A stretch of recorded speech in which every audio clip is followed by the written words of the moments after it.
Ya, haleluya. Hari ini kita telah masuk di dalam Wahyu pasal yang ke-6, di meterai pembahasan mengenai meterai yang kedua, tiga, dan yang keempat. Ya, saya jadikan satu saja karena sebetulnya ini arahnya cuma satu, tiga meterai ini ya. Jadi saya jadiin satu sehingga kita bisa melihat dengan jelas apa yang tersedang dan terus dan akan terjadi peningkatan yang akan terjadi di masa-masa zaman akhir ini. Kita akan terlebih dahulu membaca dari Wahyu pasal yang ke-6, ayat yang ketiga sampai yang ke-8. Ya, silakan Henok.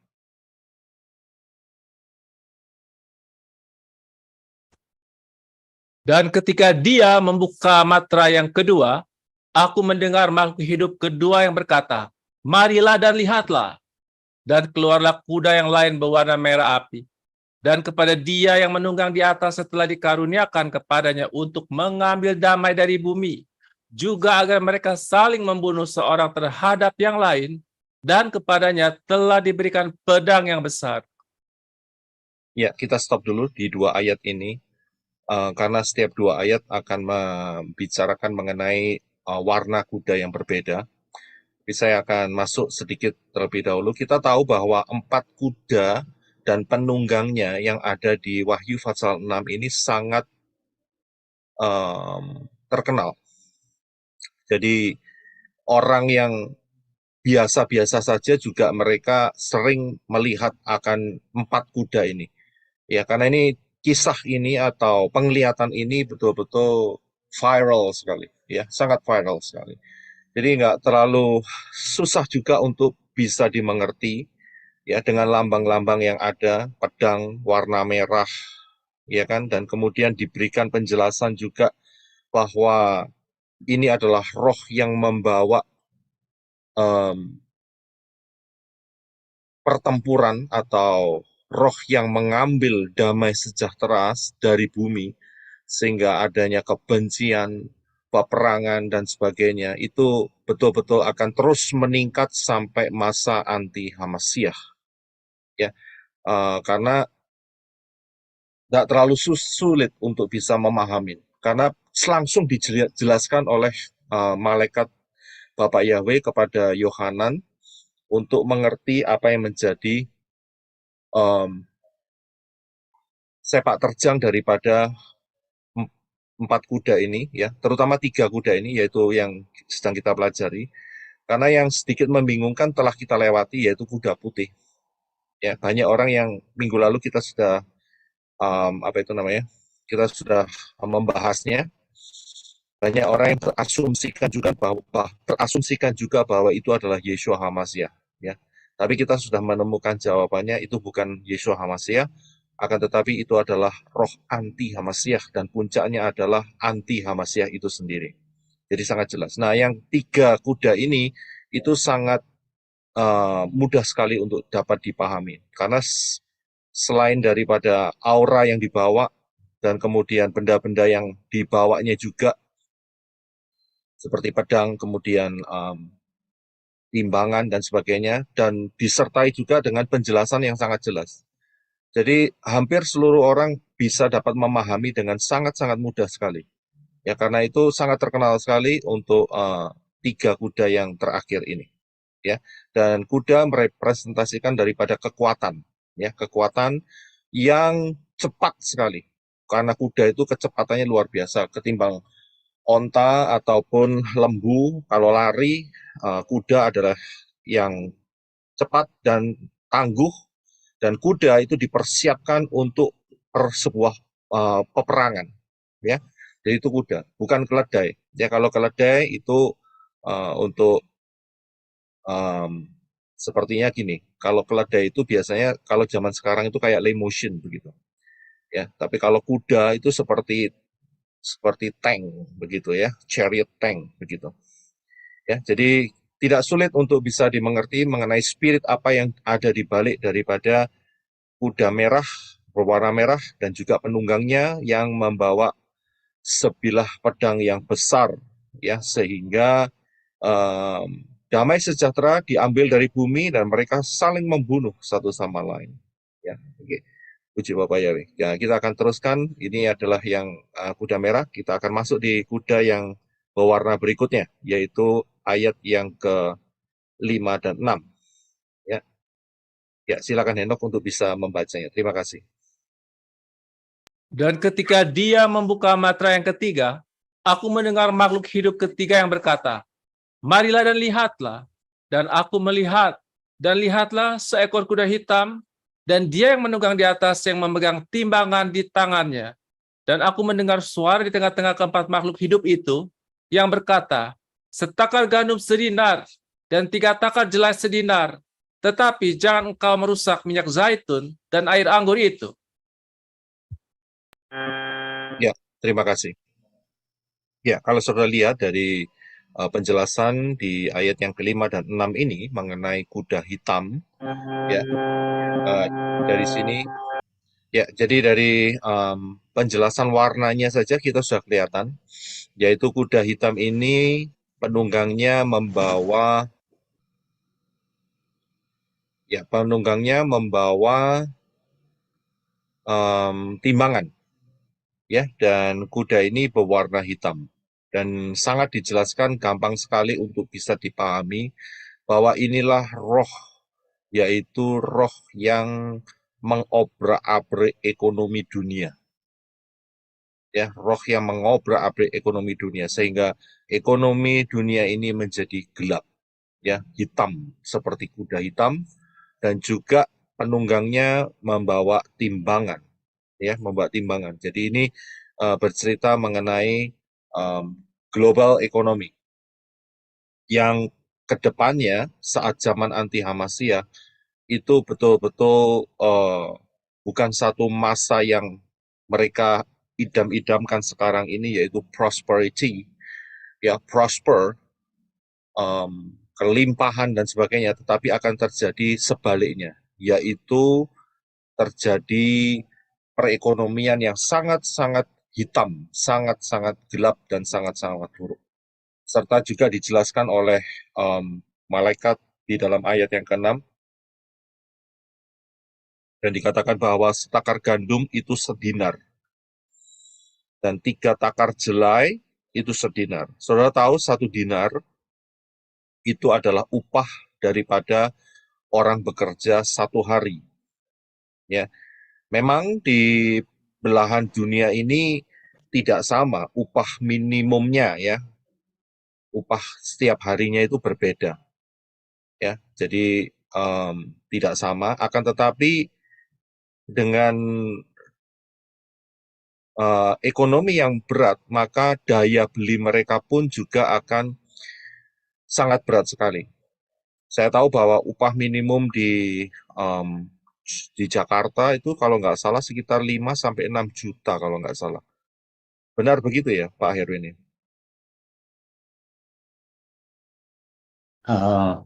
Iya Pak, antara 4 sampai 5 Pak. Antara 4 sampai 5 ya. Iya. Iya, Itu kalau di Jakarta ya. Iya, terima kasih. iya. Pak Adi, kalau di Kalimantan berapa upah minimum? Yang pasti di bawah dari Jakarta, Pak. Sekitar 2 sampai 3 juta saja, Pak.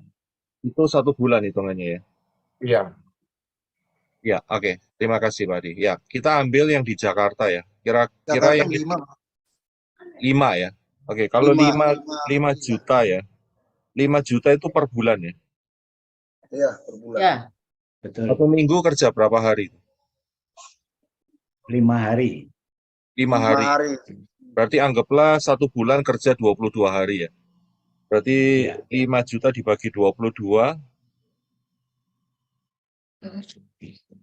ya.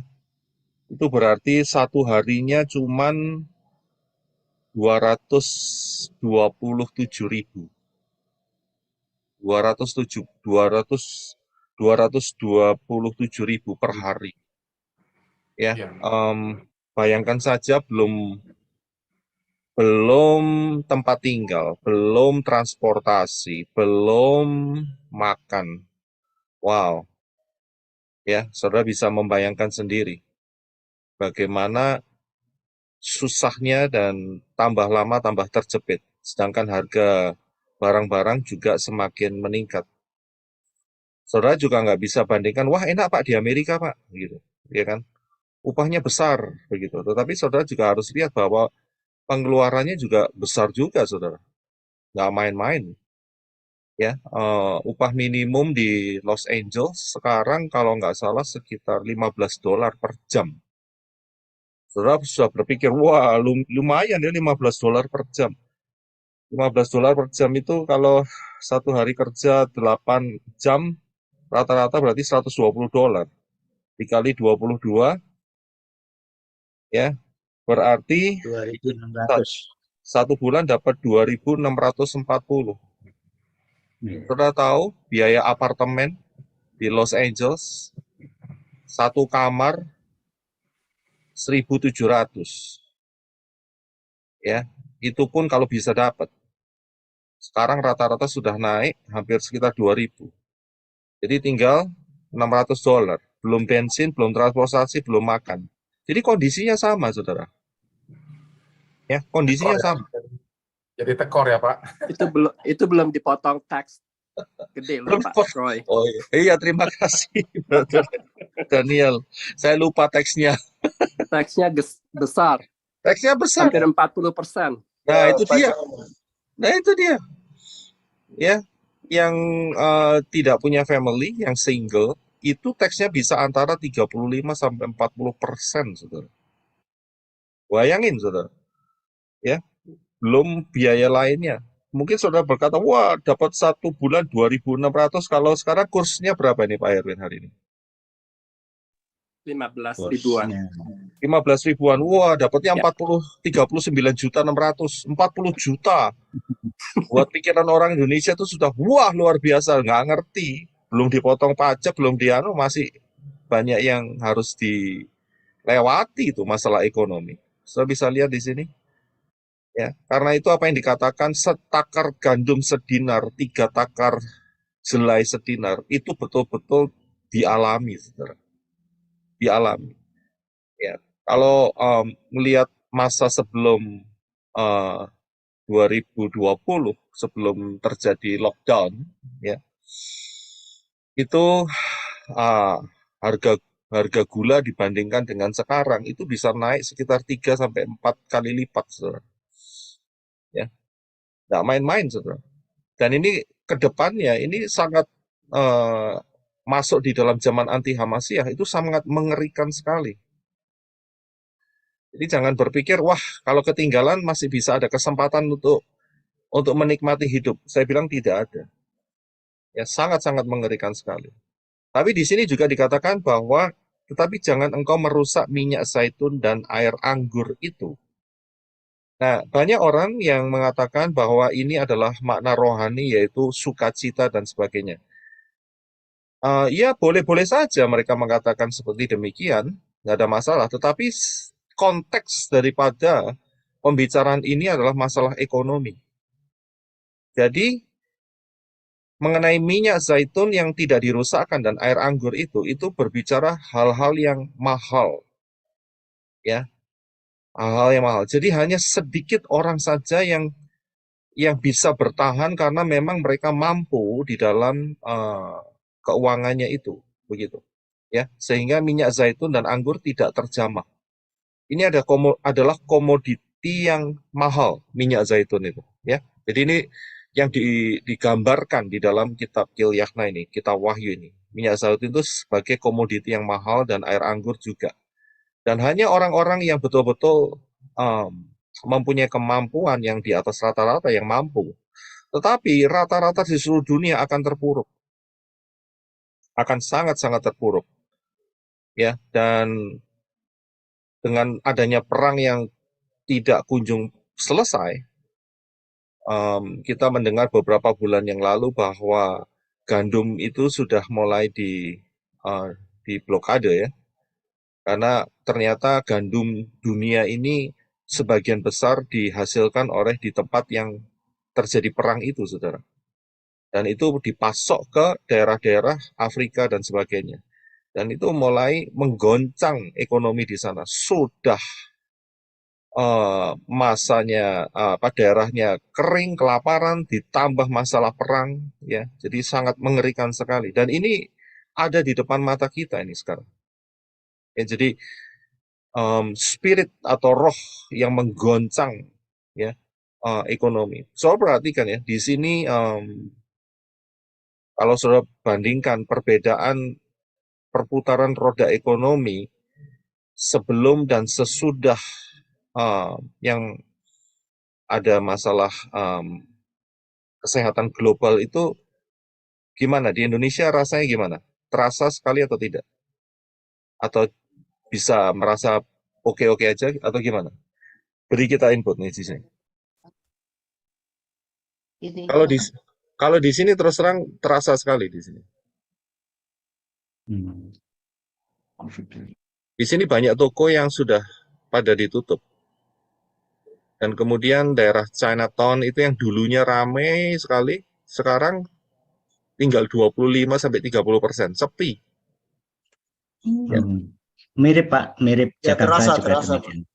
rasa juga ya. Iya, jadi ini masalah global. Dimanapun baik kita di US, saudara di Indonesia juga merasakan hal-hal yang sama. Dan juga ini banyak sekali retail-retail yang sudah tutup. Dan mereka menggantinya dengan semua dengan cara online order semua. Ya, jadi ya semua diarahkan ke situ dan diarahkan ke digital semua. Jadi di satu sisi ekonomi akan digiring dan terus memang akan digiring masuk di dalam digitalisasi, begitu. Ini ada di tengah-tengah kita. Kalau kita sekarang mau cari barang, tokonya sudah nggak ada. Cara nyari gimana? Ya kita pasti ke online shopping, ya cari di sana. Kemudian dari situ juga di charge untuk mungkin biaya pengiriman dan sebagainya, betul kan? Jadi Ya, betul. ekonomi Hampir. ya hampir seluruh dunia sama ini ceritanya. Ya, hampir seluruh dunia ini sama. Jadi dimanapun tidak akan lewat karena ini memang sudah diperlihatkan oleh Bapak Yahweh kepada Yohanan saat itu dan kode-kode ini kita yang harus tahu ya apa yang terjadi di tengah-tengah kita dan ini menunjukkan bahwa anti Hamasiah itu betul-betul zamannya sudah sangat-sangat dekat sekali ya. Ya, ini mengenai kuda yang hitam. Nah, kita akan lihat kuda yang berikutnya, yang keempat. Ya, kita akan baca terlebih dahulu di dalam Wahyu pasal yang ke-7 dan ke-8. Ya, silakan. Dan ketika dia membuka matra yang keempat, aku mendengar suara dari makhluk hidup yang keempat yang berkata, "Marilah dan lihatlah." Dan aku melihat, dan lihatlah seekor kuda hijau pucat, dan dia yang menunggang di atasnya, namanya Kematian, dan alam maut ikut bersamanya. Dan kepada mereka telah diberikan wewenang untuk membunuh atas 1/4 bumi dengan pedang, dan dengan kelaparan, dan dengan kematian, dan oleh binatang-binatang buas di bumi. Ya, terima kasih, Eno. Ya, saya akan perjelas ayat ini dengan slide yang berikutnya. Kalau saudara lihat bahwa kuda ini dalam bahasa Indonesianya disebut sebagai kuda yang pucat, ya, yang betul, ya, LAI hijau kuning, produk bingung, ya, tapi sebetulnya pucat, pale bahasa Inggrisnya. Dan namanya adalah kematian. Dan kemudian alam maut, Sheol, saudara, ada bersama dia. Waduh, kita sudah belajar soal Sheol ya, alam maut. Ya, kemarin kita bicara mengenai penjara roh-roh dan juga beberapa bulan yang lalu kita belajar mengenai terungkap misteri alam maut. Saudara bisa membuka kembali pelajaran-pelajaran itu sehingga saudara paham mengenai alam maut. Saudara tahu bahwa roh spirit kematian ini merajalela di mana-mana. Ya. Dan dikatakan di sini alam maut berarti mereka harvest. Tahu ya harvest? Harvest itu masa penuaian, menuai. menuai jiwa-jiwa, tapi bukan untuk syamayim, bukan untuk sorga milik Bapak Yahweh, bukan. Tetapi untuk Seoul, saudara. Ngerti ya, saudara? Kalau Seoul itu sekarang kita ini, itu hanya ada satu tempat. Karena kemarin kita sudah belajar ya, bahwa di Seoul itu ada dua tempat. Yaitu satu tempat penyiksaan, yang satu adalah tempat pangkuan Abraham. Dan hari ini yang pangkuan Abraham sudah kosong, karena semua sudah bangkit. Jadi saudara harus belajar di pengajaran terungkap misteri alam maut ya. Nah, sedangkan yang sampai sekarang ini ada adalah daerah yang dimana orang kaya itu disiksa. Nah, ayat ini mengatakan banyak kematian dan banyak yang masuk ke dalam tempat penyiksaan. Ya, saudara coba lihat pengajaran yang kemarin, ya, sehingga dapat sangat jelas sekali untuk mengerti apa yang terjadi dialami oleh orang kaya, ya, yang juga adalah anak Abraham. Nah, jadi kekuatan ini itu membawa banyak sekali jiwa masuk ke dalam alam maut untuk dimasukkan di dalam tempat penyiksaan. Ya, dan dikatakan bahwa kekuatan ini juga dikasih wewenang untuk membunuh, ya, atas seperempat penduduk seperempat bumi dengan apa tadi? Dengan pedang. Siapa yang punya pedang? Yaitu kuda merah, ya kan, dan penunggangnya. Kemudian dengan kelaparan. Kelaparan ini urusan dengan ekonomi, yaitu kuda hitam. Jadi kuda yang kekuatan yang pucat, kuda hijau pucat ini merepresentasikan penggabungan kekuatan antara perang dan kesulitan ekonomi, ya, dan juga plus oleh binatang-binatang buas. Apa itu binatang buas? Saudara, ya, kalau dulu mikir, wah, binatang buas berarti akan ada banyak singa, macan, begitu ya, buaya gitu, terlepas gitu ya. Enggak seperti itu, saudara. Binatang buas itu nggak dijelaskan ini besar atau kecil. Yang saudara lihat di atas itu, ya, yang bentuknya bulat-bulat, warna biru, ada yang warna merah di dalam darah, itu kan binatang itu, saudara. Bisa matiin orang kan, lewat kekhawatiran, lewat banyak hal ya yang sudah terjadi di tengah-tengah kita dalam 2-3 tahun ini. Jadi saudara saat berpikir ini binatang buas, jangan berpikir gajah atau apa itu namanya yang besar-besar seperti itu, tidak. Tetapi yang tidak kelihatan oleh mata, yang kasat mata, yang sangat-sangat kecil sekali, dan kalau dilihat harus pakai mikroskop yang elektron lagi, bukan sembarang mikroskop, yang punya kekuatan kelipat gandaan untuk bisa melihat yang lebih kecil dan paling kecil. Saudara bisa lihat di sini. Itu binatang itu. Kenapa? Karena memang nggak punya mata, memang nggak punya mulut, tapi berlipat ganda, saudara.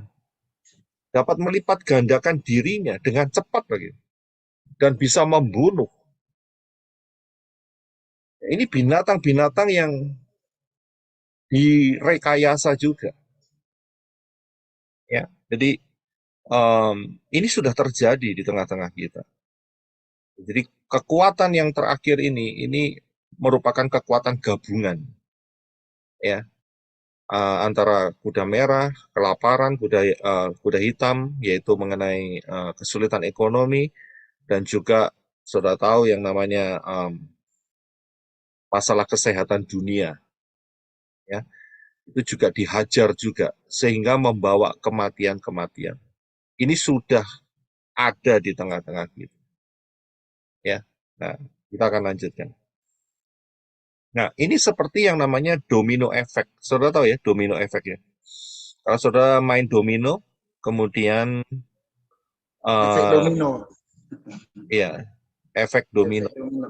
Ya. Efek domino itu bahasa Indonesianya. Kalau Inggrisnya diwalik domino effect. Oh iya betul. Ya, ya, ini memang keunikan bahasa Inggris dengan Indonesia harus dibolak-balik gitu ya. Domino effect. Ya, ini Saya lihat cucu saya, dia bukan punya domino, tapi dia punya balok kecil-kecil, dia susun seperti ini, kemudian dia sentil, jatuh semua. Ya, ini seperti ini. Jadi 3 kuda ini seperti ini, saudara. Punya domino efek. Jadi saling berkaitan satu sama lain. Kalau sudah ada perang, ya sudah pasti ekonominya morat-marit, saudara. Ya, ini belum onde-onde itu meledak seperti yang di Hiroshima dan Nagasaki itu. Ya, ini bukan onde-onde lagi tapi bakpao, ya, yang lebih besar, ya. Nah, itu kalau meledak bisa dibayangkan, saudara. Ya, yang dikirim sama eh, sama eh, siapa itu ya, bekasnya Uni Soviet, itu kalau dikirim ke Inggris gitu ya, satu gitu aja, tenggelam sudah. Dan itu sudah terjadi satu penimpangan stabilitas ekonomi dunia. Belum lagi yang namanya radioaktif ya. Sekarang saja dunia sudah digemparkan dengan pembuangan limbah radioaktif, betul ya? Di Fukushima. Ya, orang-orang sudah khawatir semua. Apa dampaknya? Dampaknya pasar ikan sepi. Ikan pada mati. Nah, ikan belum mati, tapi mengandung Ayah, itu dia, apa itu namanya? Radioaktif, betul ya? ya. Nah, kemudian kalau ikannya mengandung radioaktif, manusianya mikir, ya kan? Mau Mikir diambil, nah atau tidak. Nah, apa yang terjadi? Yang pertama, nelayan akan serba salah. Mancing hasil ikannya nggak laku, nggak dipancing, dia nggak dapat income. Nah, sudah kena ekonomi kan? Ya, jadi itu baru satu, belum yang lain, belum perusahaan garam, belum perusahaan ikan dan sebagainya, ya, dan kemudian itu akan merambat ke lain-lainnya. Nah, kalau satu kampung semua pada nelayan semua dan semua nganggur semua, lah siapa yang bakal nanggung ekonomi mereka sehari-hari? Tiap hari mereka tetap butuh makan. Tiap hari mereka tetap harus belanja, menyekolahkan anak, keperluan ini dan itu. Lah, tapi kalau nggak punya income bagaimana? Ya, dan ini betul-betul terjadi, saudara. Dan cukup, saya nggak tahu ini di balik ini ada apa, tapi yang jelas inilah masanya di mana kita ditunjukkan oleh Bapak Yahweh bahwa zaman kita ini adalah zaman di mana belum pernah dan tidak akan pernah terjadi lagi. Ya, jadi inilah yang ada di tengah-tengah kita sekarang ini. Orang nggak mau beli ikan, oke, beli ayam. Nanti ayamnya direkayasa kena yang namanya flu burung. Pernah tahu ya? Pernah dengar ya flu burung? Akhirnya nggak pada makan ayam. Oke, kalau gitu makan beef saja, makan sapi. Tapi sapinya kena virus sapi gila berapa tahun yang lalu. Ya, jadi semuanya bakal diporak-porandakan gitu. Ya. Nah, nanti kita akan melihat apa tujuannya. Ya. Kita akan lanjutkan. Nah, kita akan baca bahwa semua ini adalah rekayasa daripada mastermind-nya. Si mastermind-nya. Siapakah si mastermind-nya? Tidak lain adalah di dalam Yohanes 8 ayat 44. Ya, silakan Henok untuk dibaca. Kamu berasal dari bapakmu si Satan, dan kamu ingin melakukan hasrat-hasrat bapakmu. Ia adalah pembunuh manusia sejak semula, dan dia tidak berdiri dalam kebenaran, karena kebenaran tidak ada di dalam dia. Tatkala seseorang berkata dusta, dia berkata dari dirinya sendiri, karena dia dan bapaknya adalah pendusta. Ya, terima kasih. Saudara bisa melihat di sini, Yeshua mengatakan bahwa Satan adalah pembunuh manusia sejak semula. Jangan pernah berpikir bahwa Satan tuh ngasih gratis. Ada orang minta kekayaan sama Satan, dikasih, dapat, mujizat terjadi. sekejap mata bisa berkelimpahan, ya, tapi ingat, Satan tidak pernah kasih gratis. Tidak pernah kasih free, tidak pernah kasih dengan cuma-cuma. Dia akan minta sesuatu. Apa yang dia minta? Tidak lain apa yang berharga dalam kehidupan manusia. Apa itu? Yaitu keselamatannya, roh. Ya. Jadi jangan macam-macam untuk berpikir bahwa, oh, kalau dapat dari setan itu cuma-cuma, free, begitu ya, gratis. Enggak, saudara.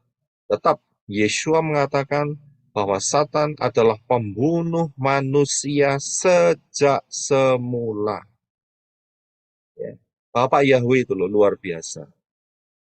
Di dalam firman-Nya, Yeshua mengatakan bahwa Bapak Yahweh itu memberikan matahari baik untuk orang yang jahat, baik untuk orang yang baik. Bapak Yahweh juga menurunkan hujan, baik untuk orang yang jahat, baik untuk orang yang baik. Saudara bisa lihat, sebetulnya Bapak Yahweh menetapkan satu sistem supaya manusia bisa bertahan hidup dan dengan tujuan untuk mencari keselamatan yang benar melalui Bapak Yahweh di dalam Yeshua. Tapi manusia punya kehendak bebas. Mau pilih Elohim atau mau pilih setan. Ya, dan jelas sekali dikatakan ayat ini bahwa setan adalah pembunuh manusia sejak mulanya. Ya. Nah, agendanya apa? Agendanya tercantum di dalam Yohanes 10 ayat 10. Ini agendanya. Ya, ini sudah agendanya sudah dari dulu, saudara. Ya, silakan Henok untuk bisa dibaca. Terima kasih. Pencuri datang hanya untuk mencuri, membunuh, dan membinasakan. Aku datang supaya mereka memiliki hidup dan memilikinya dengan lebih berkelimpahan. Ya, terima kasih. Ya, sudah bisa lihat di sini. Pencuri datang hanya untuk mencuri, membunuh, dan membinasakan. Tidak punya attention atau pemikiran untuk melakukan sesuatu yang baik sama manusia. Tidak ada.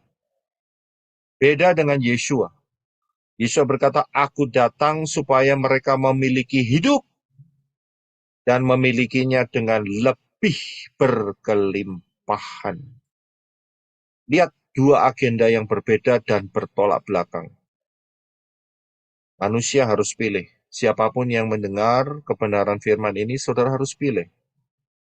Mau pilih si pencuri, yaitu Satan, atau memilih Yeshua yang akan memberikan hidup, bahkan hidup dengan kelimpahannya. Ya, jadi agenda daripada Satan jelas sekali, mencuri, membunuh, membinasakan. Ya, tidak ada agenda lain dalam setan. Ya.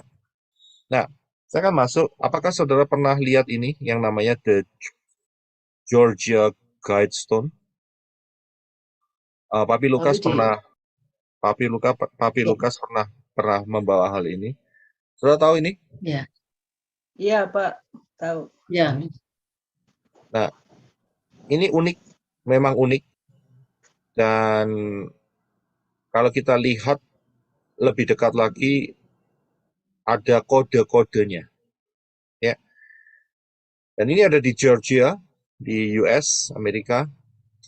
Tahun 2022, tanggal 6 Juli, itu dibom, diledakkan.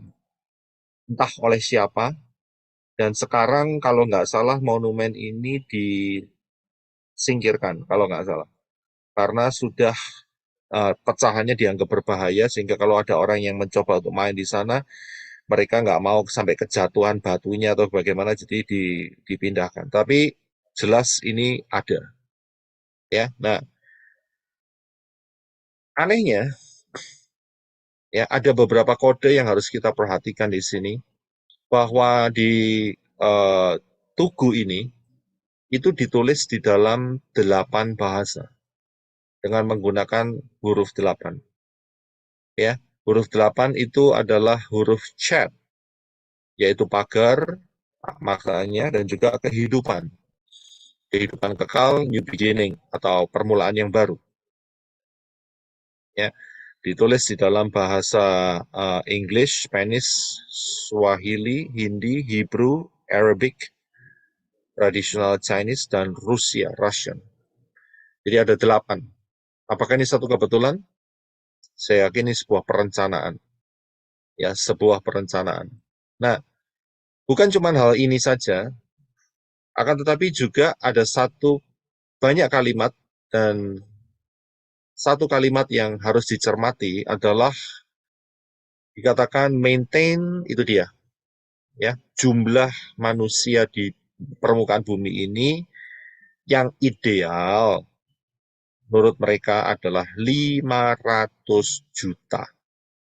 Nah, saya berikan dari Google bahwa populasi dunia ini adalah sekarang itu hampir mencapai 8,1 miliar. Ya, ini pakai bahasa Indonesia ya, supaya gampang, karena bahasa Inggrisnya akan berbeda.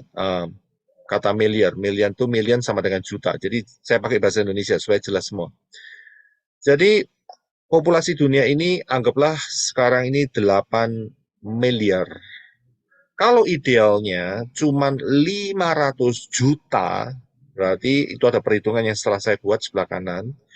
8 miliar dikurangin 500 juta, sisanya adalah 7,5 miliar. Ya, bahasa Indonesia ya, miliar. Nah, ini yang nggak boleh ada, 7,5 miliar. Ini nggak sedikit loh, saudara. 7,5 miliar populasi dunia itu harus dibinasakan untuk mencapai angka ideal bumi ini hanya di maintain atau dipertahankan ya, idealnya dengan satu angka yaitu 500 juta saja. Nah, sisanya bagaimana? Ya, sisanya mereka kan tadi di atas saya sudah katakan bahwa agenda daripada si roh-roh pemberontak Bapak Yahweh itu adalah mencuri, membunuh, dan membinasakan.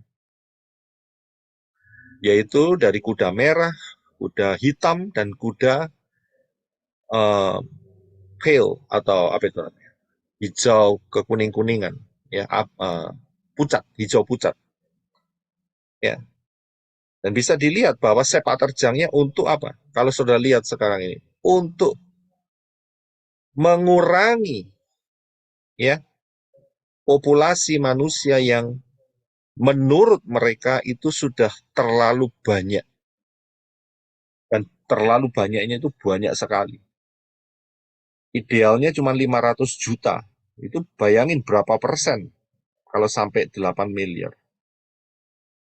Ya, dan mereka, ya itu dia. Apa yang terjadi ya, bagaimana caranya? Ya perang, ekonomi dibuat porak-poranda, sehingga terjadi banyak kemiskinan, tidak bisa makan, mati pelan-pelan, kelaparan, sakit penyakit, dan sebagainya. Ya, inilah yang menjadi kode ya, yang harus sebagai anak-anak Bapak Yahweh pahami, bahwa kita ini hidup betul-betul di zaman akhir. Dan sebentar lagi akan terjadi rapture. Ini saya berikan sedikit kilasan sejarah saja. Kalau di dalam Perang Dunia Pertama, ya, Perang Dunia Pertama itu yang mati sekitar antara 15 sampai 22 juta. Ingat ya, ini bahasa Inggris. Bahasa Inggrisnya million. Ya, jadi bahasa Indonesianya adalah juta. 15 sampai 22 juta jiwa. Belum yang luka-luka, terus kemudian mati bulan depannya atau 3 bulannya lagi, begitu. Dan Perang Dunia Kedua diestimasi yang mati sekitar antara 35 juta sampai 60 juta. Bayangin, saudara. Ya, Perang Dunia Pertama dan Kedua itu beda kalau nggak salah sekitar 30 tahunan. ya. Dan dalam waktu 30 tahunan itu sudah hampir mencapai 100 juta yang mati, 80 jutaan. Ya. Satu jiwa saja malaikat bersorak-sorai kalau bertobat. Bayangin, betul apa yang dikatakan oleh Dafar Elohim mengenai kuda yang terakhir, yaitu kuda abu-abu, ya, hijau keabu-abuan, yang mengatakan bahwa mereka mengharvest atau menuai, ya, kematian manusia dan mereka masukkan ke dalam Sheol. Mengerikan sekali. Kalau kita sekarang bisa mendengar kebenaran Dafar Elohim hari ini satu anugerah. Coba saudara bayangin, bagaimana kalau hidup di dalam zaman tahun-tahun seperti itu. Ini tahun belum lama loh, ya, sekitar 100 tahun yang lalu, nggak lama, tapi kerusakannya dahsyat sekali. Coba saudara bayangin, ya, sangat mengerikan sekali. Kalau kita bisa hidup mengenal Bapak Yahweh tahun-tahun ini satu anugerah yang luar biasa. Nah, saya berikan juga, saudara sudah tahu ini, bahwa di China mereka menulis kembali kitab suci. Ada yang dengar, saudara? Saya rasa ini juga sudah mulai viral. Sudah ya. Iya. Jadi di China sekarang mereka kelabaan. Mereka coba untuk mengejar orang-orang yang percaya Yeshua, ya, tapi memang masih di dalam posisi karena level mereka masih di dalam nama Yunani, ya, itu yang mereka top, ya, mereka bisa ambil. Dan pemerintah China kelabaan untuk bisa menghentikan pergerakan ini, ya, sehingga mereka mengambil satu tindakan di mana mereka mencoba meracuni dengan cara kitab suci itu ditulis kembali, saudara, secara gila nggak? Ya, supaya apa? Karena ini cuci otak, saudara. Mereka pikir orang-orang pengikut Yeshua dicuci otaknya dengan kitab suci, maka kitab sucinya diganti kisahnya. Salah satunya yang di sebelah kanan, ya. Tapi ingat ya, kita harus dewasa ya. Dalam arti kita harus tahu bahwa mereka pergerakan mesianik, ya, mungkin belum masuk sampai di sana. Jadi yang paling tertinggi adalah nama Yunani, ya. Jadi mereka mencoba untuk menambahi kisah mengenai Yeshua yang saat itu berhadapan dengan ahli-ahli Torah yang membawa satu orang perempuan yang berzina. Ya. Saudara tahu ceritanya bahwa Yeshua tidak melempar batu kepada perempuan ini, tetapi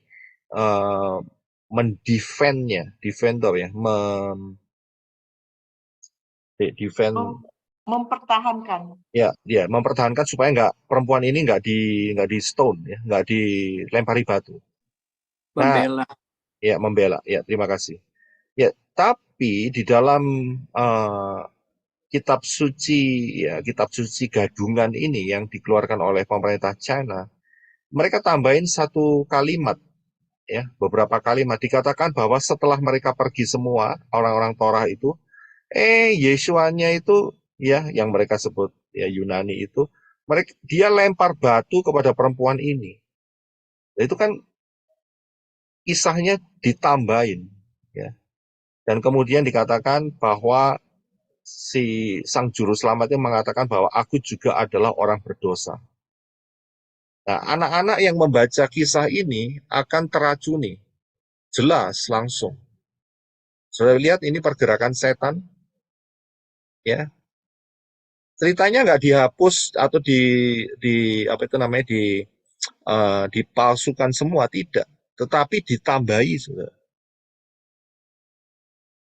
Kitab Wahyu mengatakan siapa yang menambahi kebenaran firman akan ditambahin malapetaka. Ya kan? Dan ini sudah terjadi di tengah-tengah kita. Dan ini barusan saja dikeluarkan. Dan ini sangat viral. Ya, jadi inilah langkah-langkah setan untuk mencuri, membunuh, dan membinasakan. Nah, ingat bahwa 4 kuda ini adalah peristiwa puncak. Ya, peristiwa puncak. Sekarang ini kita sedang mengarah dunia ini, sedang mengarah ke puncaknya. Jadi 4 kuda ini berbicara mengenai puncak-puncaknya. Nah, seringkali ada yang bertanya begini, Pak, kita ini sudah masuk di meterai keberapa? Pertanyaan itu tidak ada jawabannya. Kenapa? Karena kekuatan meterai 4, terutama 4 kuda ini gabungan. Tadi kan saya sudah katakan di atas bahwa ini adalah seperti domino efek domino. Ya, jadi ini bergabungan, sobat. Jadi gabungan. Jadi nggak bisa tahu, oh nanti kuda putih sendiri waktunya sekian bulan, sekian tahun, kemudian kuda merah sekian bulan, sekian tahun, kemudian kuda hitam sekian bulan, sekian tahun, atau kuda yang terakhir sekian bulan, sekian tahun. Tidak demikian. Kalau saya lihat, perhatikan saja. Dengan adanya peperangan, maka ekonomi dunia tergoncangkan. Dengan adanya penyakit yang menyebar ke seluruh dunia, ya, binatang-binatang buas, ekonomi tergoncangkan, toko-toko pada sepi, perusahaan-perusahaan pada bangkrut semua. Ya, jadi kita nggak ada jawabannya untuk masalah kita ini sudah di meterai yang keberapa ya? Nggak ada, karena mereka ini bergerak bersama-sama. Dan ingat, saya harus kasih tahu bahwa 4 kuda ini mencapai puncak-puncaknya, yaitu zaman anti Hamasiyah. Ya, sekarang ini kita baru merasakan imbasnya, ya. Jadi arahnya mereka sudah ke sana. Kita merasakan asap-asapnya begitu. Tapi sebetulnya ini adalah puncak-puncaknya. Nah, ini yang harus saya kasih tahu mengenai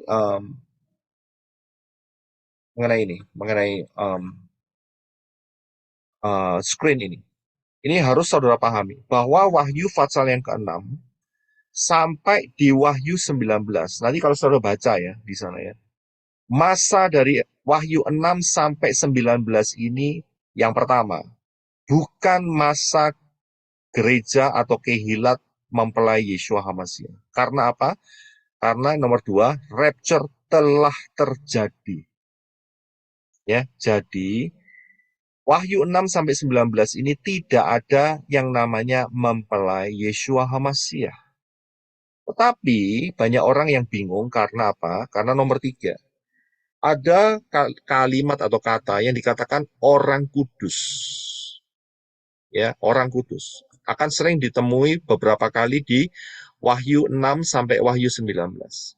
Nah, orang kudus ini bukan merepresentasikan mempelai Yeshua HaMashiach, jangan salah. Tetapi merepresentasikan adalah orang Yisrael yang percaya kepada Yeshua HaMashiach, tapi ketinggalan rapture.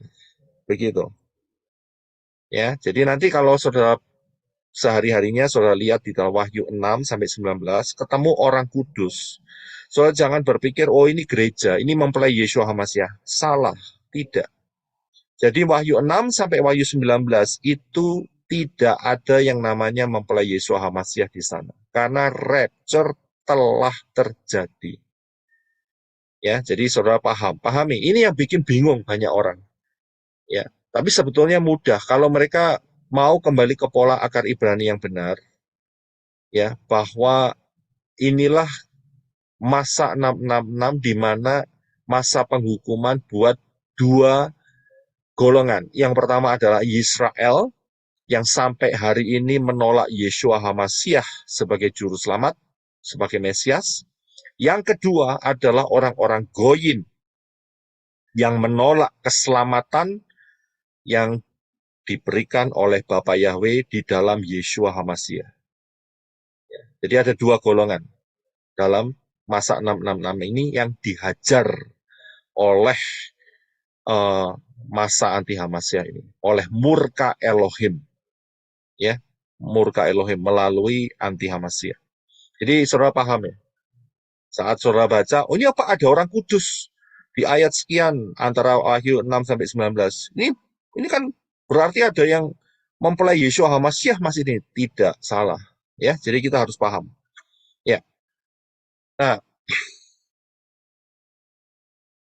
saya berikan sedikit masukan bahwa nubuat di dalam Tanak ini kurang kurang H ini. Ya, ya.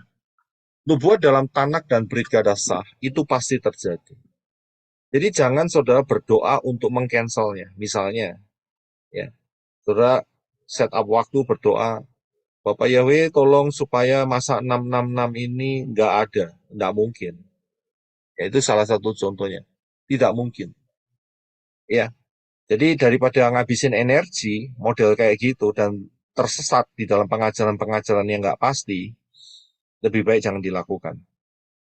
Ya. Berdoalah untuk keselamatan diri saudara sendiri dan juga untuk keluarga, rekan-rekan dekat yang Bapak Yahweh percayakan dalam hidup saudara.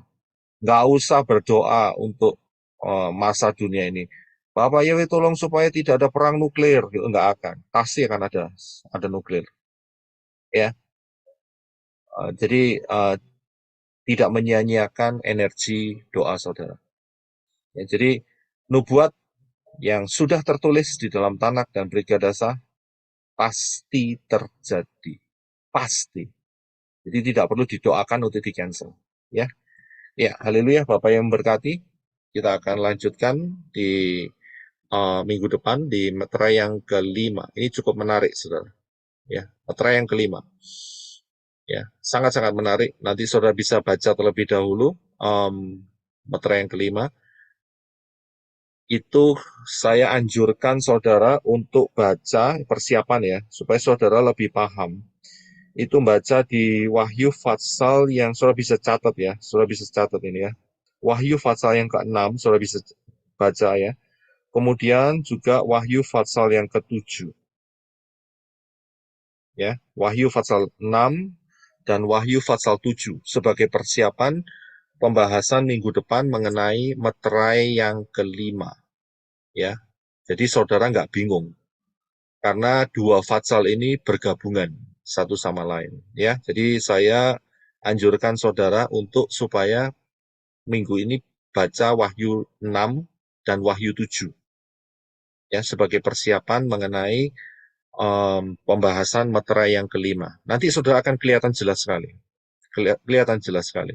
Nah ini biasanya pertanyaannya begini, saudara.